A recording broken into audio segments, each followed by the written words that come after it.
Hey guys, what's going on? It's your boy Sorrow and I am back with another wonderful video today, guys. Thank you for tuning in. I really do appreciate it. Today, guys, it's going to be the Patience in Time versus the IceBreaker.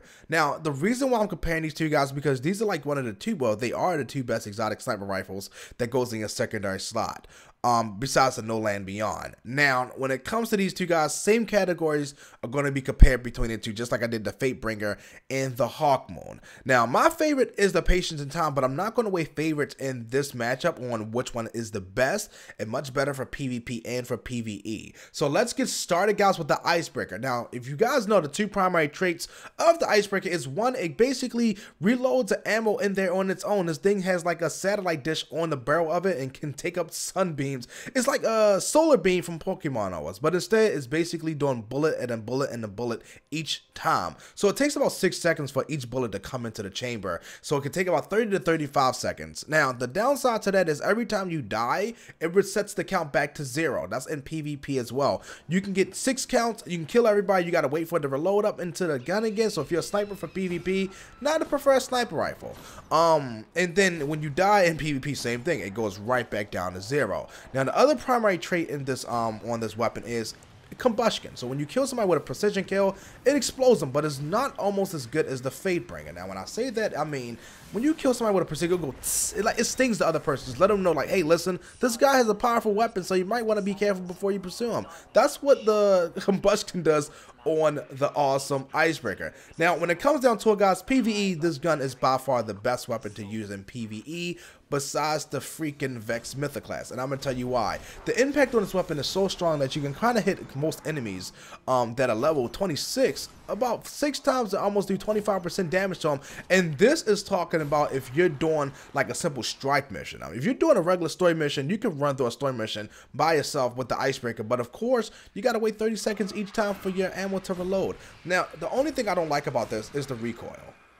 You can't really adjust anything to give yourself more recoil for this weapon. The things that says it's going to add more recoil, give you more recoil, that's kind of a lie. It really is the truth. That is a lie. It really doesn't give you that at all.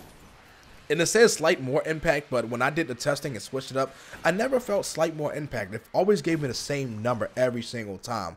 So when it came down to that, like the secondary traits on the gun kind of sucked, except for giving it more additional power. But that's basically it. You know, for a PvE sniper, guys, this is an awesome sniper. For PvP, it's pretty good, but if you're one of those sit-back sniper people, it's not good at all, because the reason is you have to wait 30 seconds each time for your ammo to come back. But if you're a running gun sniper, it's awesome. It's a phenomenal sniper. So now let's get into the Patience in Time, ladies and gentlemen. Now, when it comes down to the Patience in Time, what the name says, it's patience and it's time. The primary traits on this gun has to be the best primary traits I've ever seen on any weapon. One, it has active camouflage. So if you're a warlock like me, this is what you always wanted. You always wanted that invisibility. And it's about 10 to 11 seconds. I think it's 10 seconds on the dot.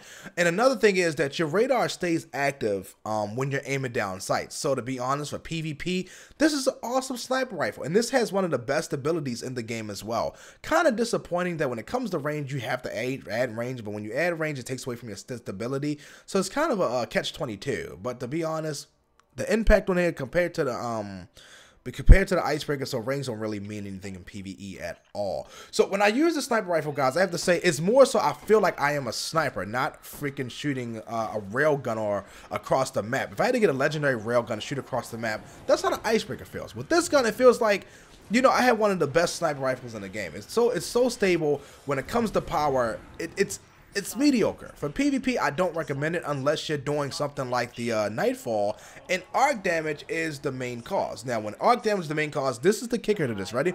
Even when arc damage is the arc burn and the Nightfall, some weird reason, the IceBreaker still almost do just as much impact as the Patience in Time. And I'm not even talking about the one I had on 302. I'm talking about the one I had on 300. And that's crazy. That's how much impact the IceBreaker does compared to the Patience in Time. Patience in Time impact kind of sucks, to be honest with you. Now, it's a good weapon because you can go invisible. That's the pretty good thing about it. You know, if you're in that moment that you have no ammo, you just gotta get away. You just go invisible like this, boom. Or if you want to take a screenshot of the monsters, or you want to see the monster dance, bobbing his head, look at his head like, what,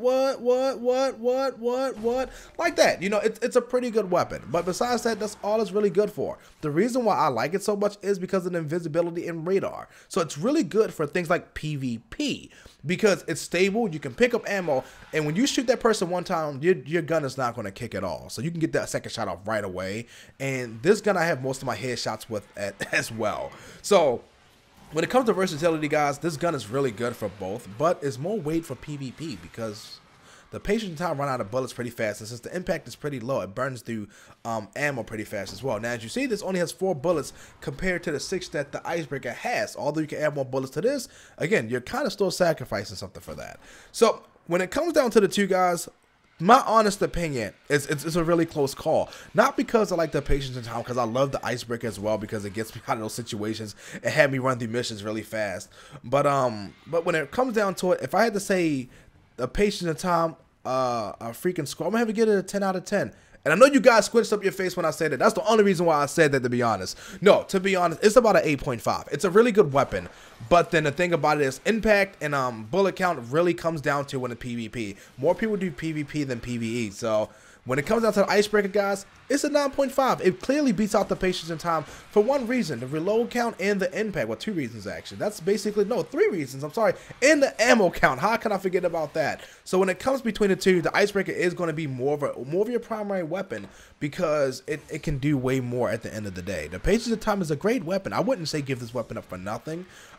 Definitely keep it for Nightfall, because if you think about it, most Nightfalls have been arc burn, but even at that point, the IceBreaker still does almost just as much impact as the patience and time. So guys, I want your comment below, man. Tell me what your honest opinion is. I'm being dead honest with you, because I know some of you guys, well, probably 98% of you guys are like, IceBreaker, IceBreaker, IceBreaker. Then you have those different people like me that just love the patience and time. It's like, man, it looks like a satellite dish. It looks like if I had to get a Venusaur and put that thing on top of Venusaur would be the best Pokemon in the game. I'm just saying. I'm just saying. But guys, thank you so much for actually sitting down and checking out my video. You guys make Octagon Gaming what it is today, so thank you so much. Now, if you are into Twitch, I know some of you guys love to watch streams. Check out Jenny1 page, guys. She is the bomb when it comes to Call of Duty. I got her followed on my Twitter, on my Twitch, so I'll make sure I put her link below as well. Follow her on Twitch, guys. When it comes to Call of Duty, she's actually pretty good. She's the beast. Guys, please subscribe, give this video a thumbs up, and I'm out. Oh my goodness. Peace.